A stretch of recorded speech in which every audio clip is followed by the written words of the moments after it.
नंदिनी और कादम्बरी जी आई क्यों नहीं अब तक?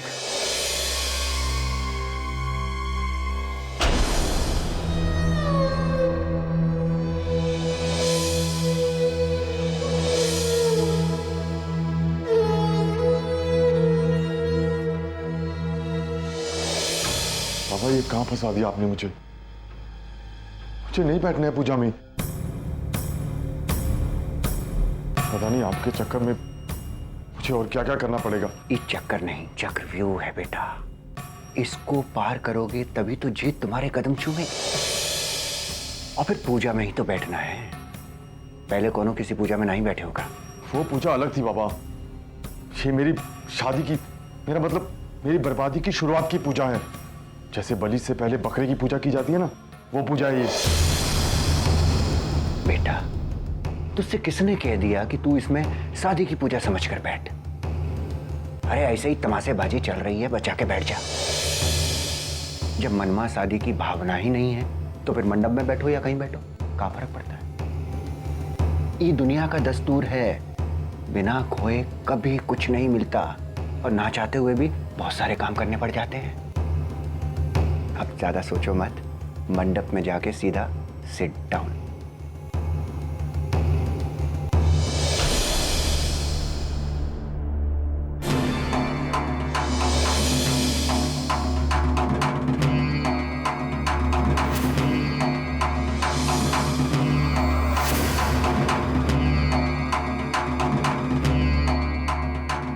आओ बेटा, कन्या के बगल में बैठो। चलो जाके बैठ जाओ। जी जलपात्र दीजिएगा।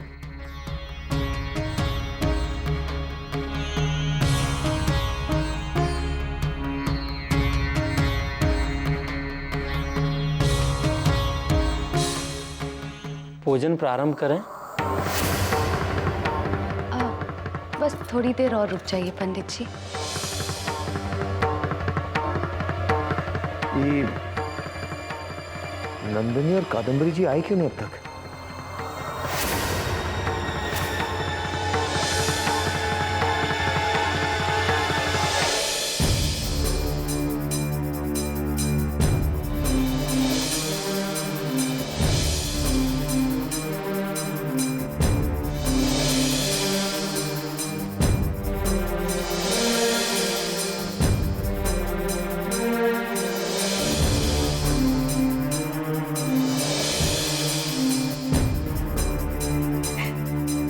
एक तरफ मायका है, एक तरफ ससुराल। क्या करे भगवान, कुछ समझ में नहीं आ रहा। आज अगर हम पूजा में नहीं गए तो पता नहीं वहां सब लोग क्या सोचेंगे। जिस कुंजर ने हमारे लिए इतना सब कुछ किया, हमारी शादी के लिए मन्नत मांगी, उसी की शादी में नहीं जा पा रहे। और राजा भैया, उनका तो फोन भी आता होगा अभी। उनको हम सच्चाई भी नहीं बता सकते। अगर उन्हें सच्चाई बताएंगे तो हमारे ससुराल की इज्जत। भगवान, आपने किस दुविधा में डाल दिया हमें।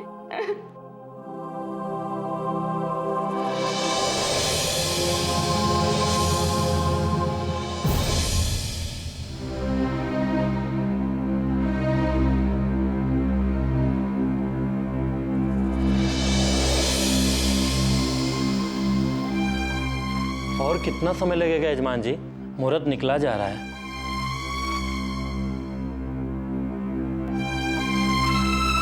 बस पंडित जी, थोड़ी देर और। नीलिमा, जरा नंदिनी को फोन करो, कहो सब यहाँ इंतजार करें। आने में देर काहे कर रहे हैं लोग?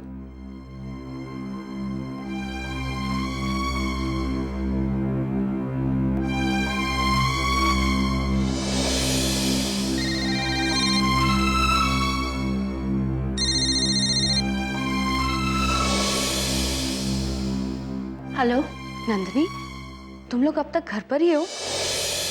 यहाँ पर तुम्हारा और कादम्बरी जी का इंतजार हो रहा है। तुम्हारे बिना ये पूजा शुरू नहीं हो रही। तुम लोग कब निकलने वाले हो? वो भाभी, दरअसल दीदी की तबीयत थोड़ी खराब हो गई है और घर पे भी कोई है नहीं। हम उन्हें इस हालत में छोड़ के नहीं आ सकते। हम बाद में आ जाएंगे। हमारा मन तो वहीं लगा हुआ है, पर नहीं नहीं नंदनी, तुम वहीं रहो। जब तक कादम्बरी जी ठीक नहीं हो जाती तुम उनके पास ही रहो। और यहाँ पर हम सब हैं ना, अब तुम फिक्र मत करो। मैं तब तक यहाँ पर पूजा शुरू करवा देती हूँ। जब वो ठीक हो जाए तो तुम आ जाना। हाँ जी भाभी।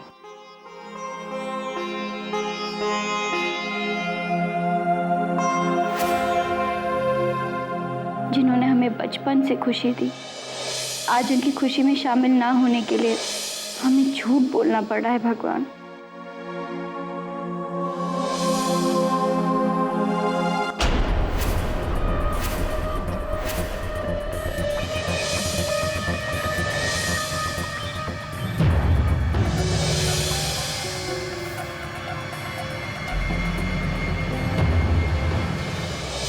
कहा नंदिनी, वो लोग कब तक निकल रहे हैं? जी वो लोग नहीं आ पाएंगे।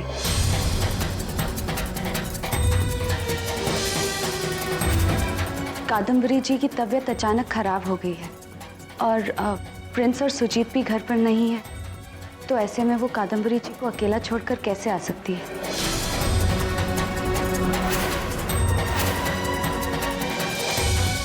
आप पूजा शुरू कीजिए पंडित जी।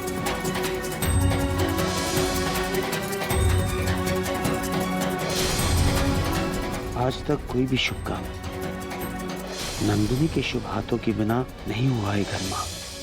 जीवन में आज पहली बार नंदिनी के बिना ये घर मां कोई पूजा शुरू होगी।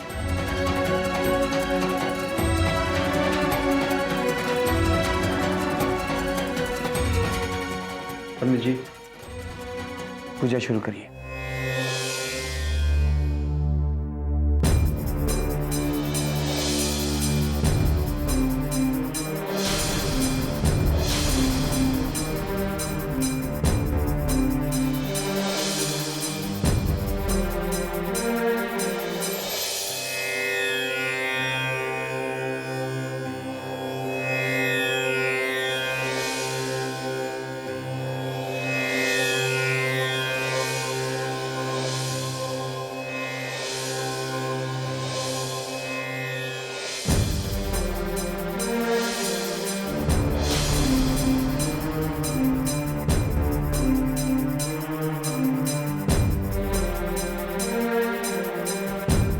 अरे नंदी, तुम्हें तो आज भाई राजा के यहाँ पूजा में जाना था ना? भाई राजा के यहाँ पूजा में नहीं गई?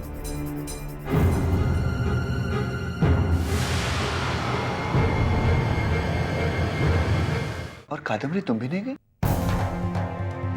दरअसल जीजा जी, आज बहुत छोटी सी पूजा थी, हमारा जाना इतना जरूरी नहीं था और वैसे भी घर में काफी काम था।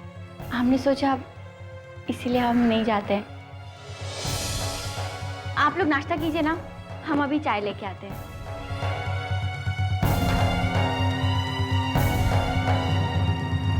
बड़ी अजीब बात है, आज तक कभी ऐसा नहीं हुआ कि नन्ही भाई राजा के यहाँ पूजा में ना गई। पूजा चाहे कितनी भी छोटी हो, पूजा की शुरुआत हमेशा भाई राजा नन्ही के हाथों से ही करवाते हैं।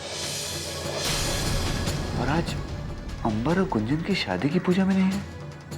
दीदी, आप दोनों को जाना चाहिए था। भाई राजा को बुरा लग जाएगा।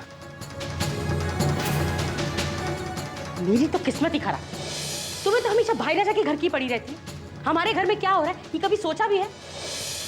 तो आज घर के मामलों में तुम अपनी टांग क्यों उड़ा रहे हो? ये बात हमारे घर की नहीं है, ये बात नन्ही के मायके की है, भाई राजा के घर की। तुम्हें तो ना राई का पहाड़ बनाने की आदत पड़ गई। नंदिनी ने एक बार कह दिया ना कि छोटी सी पूजा है, अगर वो नहीं गई तो कोई पहाड़ नहीं टूट पड़ेगा।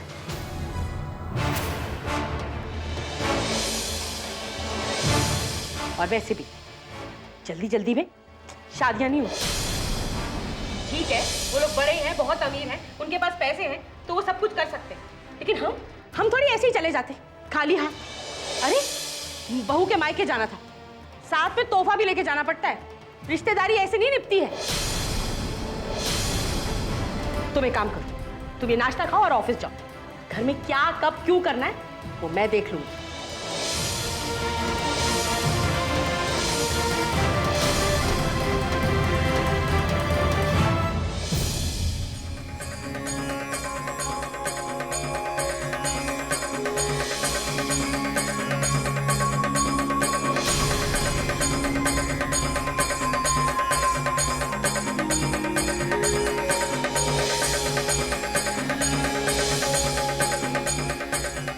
पूजा संपन्न हुई।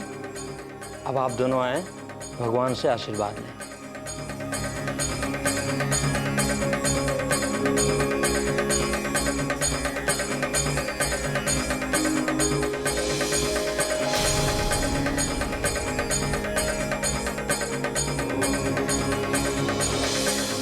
सर्वेभ्यो देवताभ्यो नमः नमस्करोमि।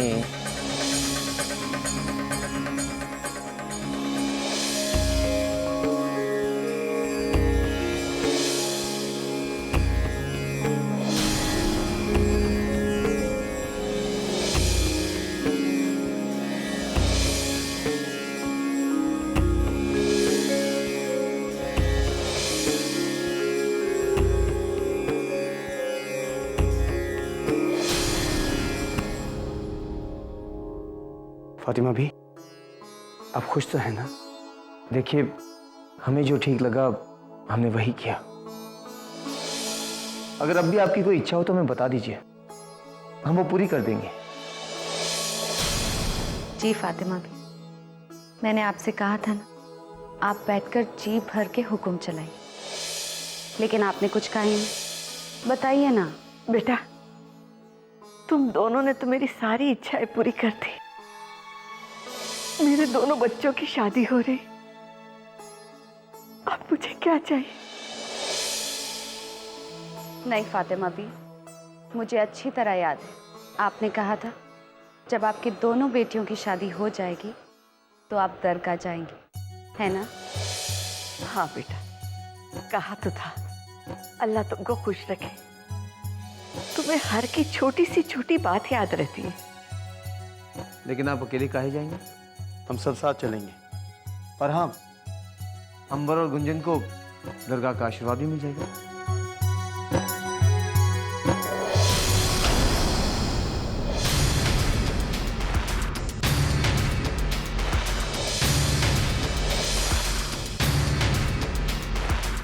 पता नहीं शादी के लिए और कितनी चीजें झेलनी पड़ेंगी मुझे।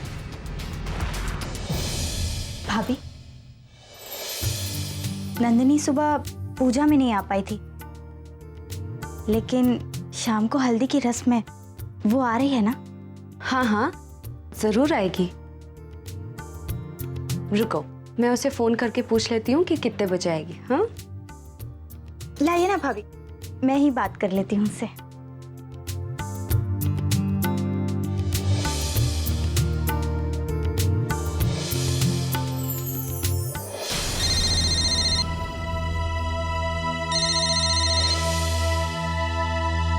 हेलो।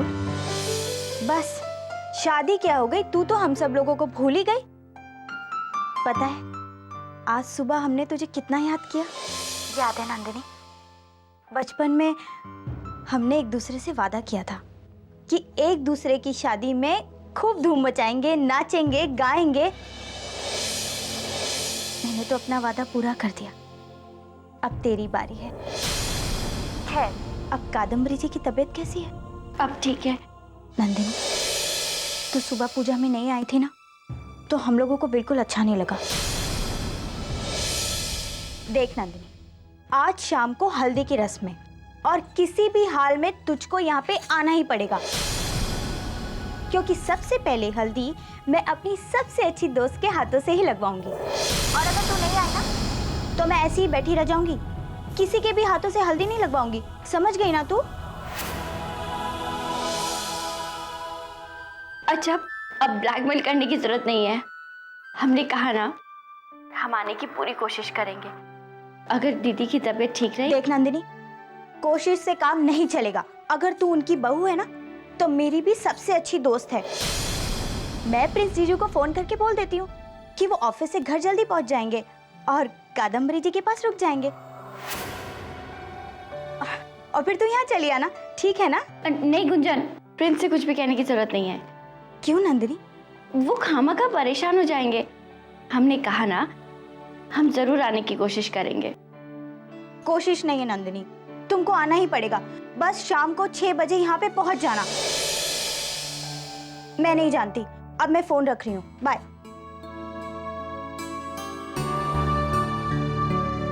भाभी, मेरी नंदिनी से बात हो गई है, वो शाम को पहुंच जाएगी।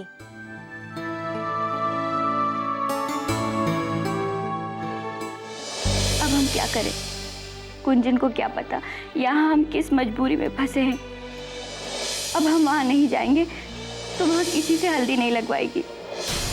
पर हम वहाँ कैसे जाएं? क्या करें? हमारी तो कुछ समझ में नहीं आ रहा है।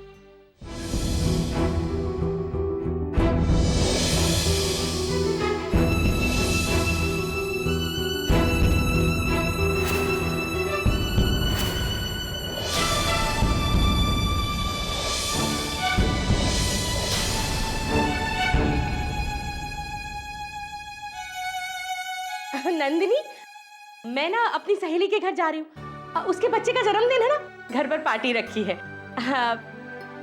तुम घर का ध्यान रखना और सुनो, रात के खाने की तैयारी भी कर लेना। मैं 8 बजे तक आ जाऊंगी। जी दीदी।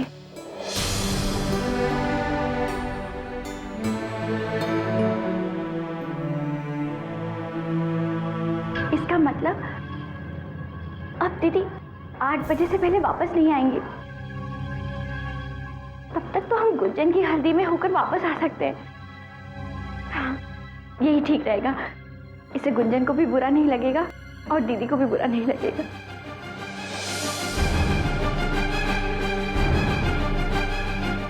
लेकिन अगर कहीं दीदी को इस बारे में पता चल गया तो?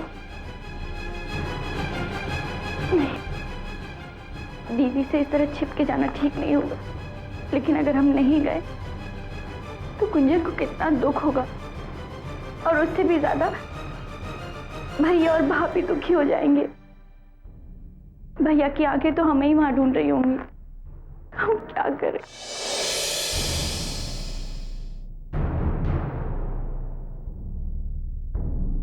नहीं, हम गुंजन की हल्दी में जरूर जाएंगे।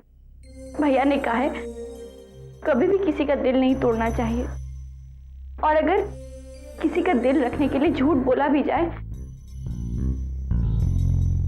तो उस झूठ से पाप नहीं चढ़ता। हम भैया भाभी और गुंजन का दिल रखने के लिए जरूर जाएंगे।